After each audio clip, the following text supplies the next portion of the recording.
Ouvre la main, Seigneur, nous voici rassasiés. Psaume 144, le verset 16. Frères et sœurs, paix et joie. Aujourd'hui, quatrième dimanche du mois de juillet, l'Église célèbre la journée mondiale des grands-parents, journée décrétée par le pape François. Les textes soumis à notre méditation en ce 17e dimanche ordinaire B nous sont familiers et le sujet dont ils traitent nous rejoint dans notre réalité quotidienne, comme être humain et comme chrétien. Les mots-clés de ce dimanche peuvent être miséricorde, générosité, humilité, unité, paix et justice sociale.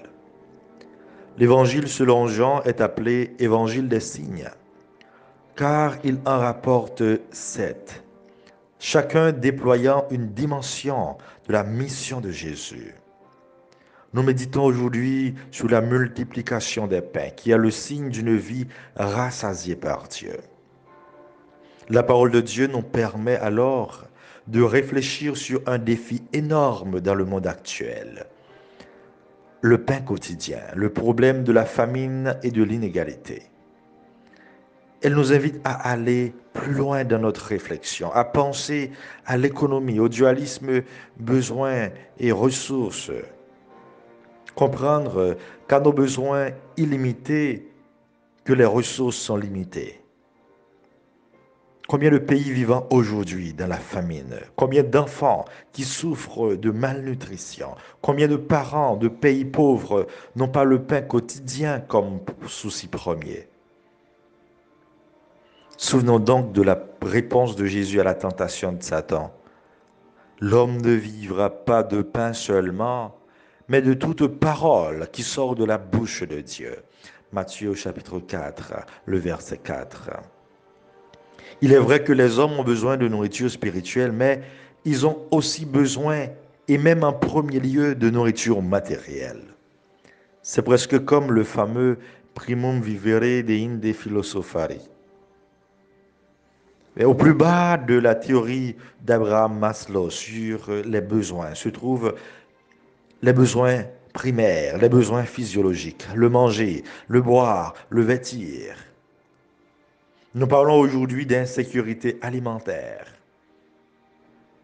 La dernière édition de l'état de la sécurité alimentaire et de la nutrition dans le monde, publiée en 2020, estime que près de 690 millions de personnes ont souffert de la faim en 2019, soit une augmentation de 10 millions par rapport à 2018 et de près de 60 millions en 5 ans.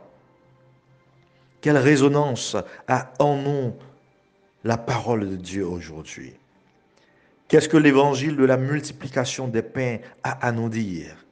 Quelle est la conduite à tenir pour nourrir le monde aujourd'hui, du pain matériel, pour l'aider à mieux se nourrir du pain spirituel, du pain de la parole? Le problème de la faim dans le monde est un problème de juste répartition plutôt qu'un problème de ressources. Quand 6% de la population mondiale consomme 90% des ressources naturelles, nous ne sommes pas devant un problème de ressources ni un problème démographique. Nous sommes devant un problème de justice sociale, nous dit un commentaire.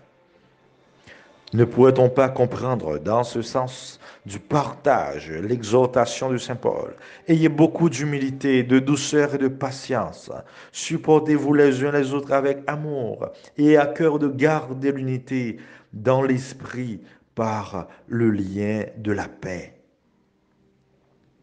L'un des maîtres mots de la liturgie est la miséricorde.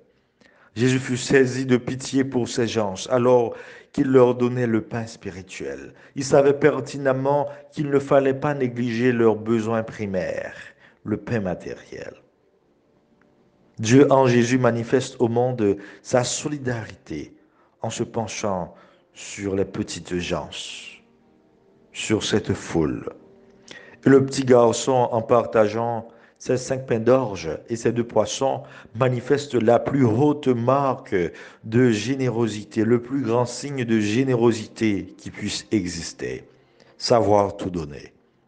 Et c'est déjà la préfiguration du don de soi du Christ qui offrira vraiment tout ce qu'il a, sa chair et son sang.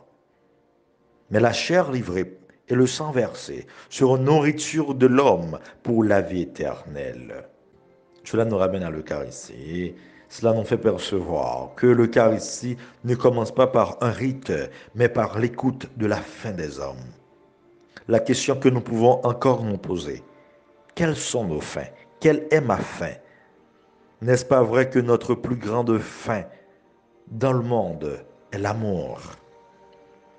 Nous vivons dans un monde en déficit de tout, mais d'abord d'amour, ce qui nous empêche de vivre comme un seul corps et dans un seul esprit. Nous avons du mal à vivre dans l'humilité, la douceur et la patience à cause de l'amour. En Haïti, nous vivons des moments sombres de notre histoire, les plus sombres. C'est le moment de nous supporter les uns les autres avec amour, l'heure de l'unité, l'heure de la réconciliation nationale a sonné.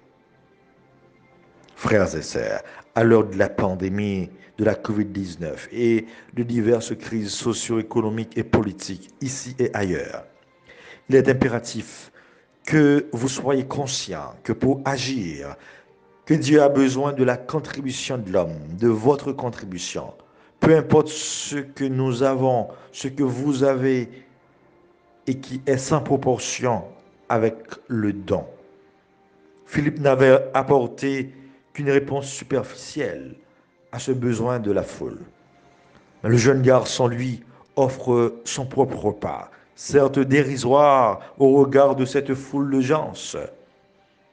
Mais songeons, comme nous le disent les Actes des Apôtres au chapitre 20, le verset 35, il y a plus de bonheur à donner qu'à recevoir. Que le Seigneur, qui s'offre à nous à chaque Eucharistie et qui connaît nos faims, nous rassasie du pain quotidien, de sa parole, de la sécurité, car nous sommes tous appelés à une seule espérance, vivre un jour dans un monde ayant pour seule fin Dieu, où nous vivrons dans l'abondance de l'amour, de la paix et de la justice sociale. Amen.